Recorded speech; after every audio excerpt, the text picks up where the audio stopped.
Hey, all right. So I'm gonna do this little really mini review comparison for the Hoodman HoodEye for Sony cameras. This is for A7 cameras. And it might be helpful for A9 cameras also, one of them. So, all right. So the whole reason I needed one of these is I shoot a lot of outdoor events, mostly car shows. So, it's out in the sun. I'm in Southern California. It's always sunny here. Usually I wear a safari hat, so there's really no need for this. But occasionally, I'll use a flash. I run and gun with my event shooting, so the flash is mounted on the camera. So when I have a flash, it'll push the hat up, so then stray light's coming in, so I needed something. Also, if I'm shooting at night, I'd have to wear a safari hat to block out light, which I'd rather not be wearing it at night. So when you don't wear a safari hat, I'm so used to having something block the stray light out that I needed something. So I started looking at the eye cups. Also I do like burlesque shows in clubs, which I can't wear a safari hat inside of a nightclub.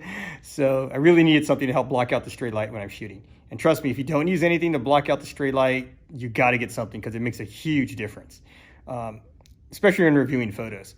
Okay, so I went on YouTube, looked it up, what people use, what's recommended. Everyone's saying the HoodEye Eyecup, which is this one. All right, so I got it. Took it out of the package, it was like $14. It's like, all right, rubber's soft, it seems okay, looks like it's built pretty good, pretty happy. Slid it on the camera. As soon as I slid it on the camera, check this out. Look at that gap. Quality control for a Hoodman, maybe I just got a bad one, but the quality control on this, like, seriously, it sucks. This is supposed to block out stray light, and okay, this is the part that slides on the camera. Here's the eyepiece right here, and look at that. Look at that. You got stray light coming through. As soon as I put this on, I have stray light coming through the top piece where the sensor goes. And if it was on the bottom, it wouldn't be too bad, but it's the very top. So not happy. And just how it just looks, maybe I got a bad one, but seriously, the quality control on this one was just really bad. I mean, if I was to keep this, I'd have to put sealer around it. Now, maybe one of the reasons is because this spins around. If you see other reviews, people spin this left to right, Now, another thing with this one, when it's on the camera, it doesn't block the viewfinder, okay, when you're looking through it. But this hole's pretty tight. So unless you're looking at it completely, here's my thumb in it. Unless you're looking at it the exact way, you won't block with the viewfinder. But if you look up a hair or pull it down a hair, the camera in your eye, you're gonna be missing some of the viewfinder. That was, I could maybe live with that, but what got me was having to, if I was to keep this, look at that, look how it's not, look at that giant gap there. It's just horrible. So Hoodman, your quality control on this thing really was bad.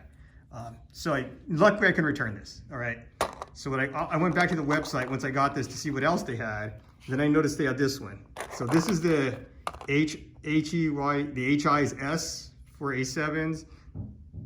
This is the HEYES SF. And this is what I have on the camera right now. Much better. Huge, big difference. See how it's not sealed, but flush completely around top and bottom. Get it to focus. So you notice the top, no light coming through. Now this is how I expected the other one to be, which it didn't come that way, unfortunately. Also, look at the viewfinder. Look how much nicer it's designed compared to this one. And see how much bigger it is? Now, I can put my index finger here. Notice how tight that is. I put my index finger here. See how much more room we have around here? So I don't have any issues when I'm looking through this one at all.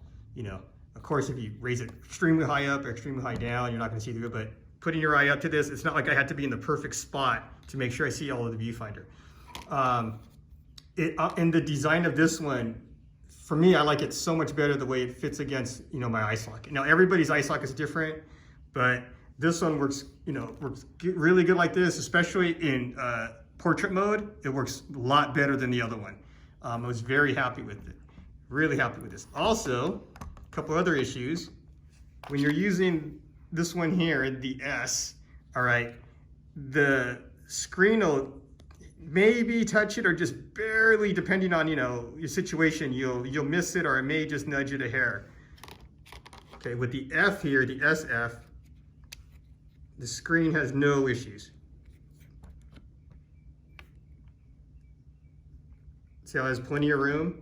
Okay, and the other thing is, when the S is on here, it kind of blocks the record button behind it, so you're gonna have to go behind here.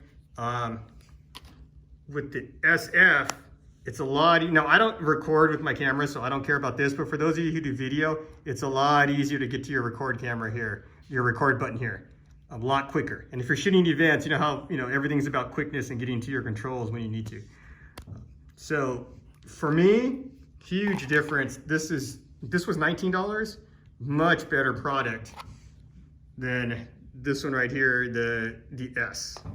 So once again, this is the Hoodman HEYES SF for 7 and 9s. So I got an A7RIII. This one I would recommend, no problem. The rubber on this one's a little softer also than this one. This one's a little stiffer, a little thicker. When you feel this one, it's a little softer. What I like about this also, it's not really big. So, it's bigger, but it doesn't look too huge. It still looks stock.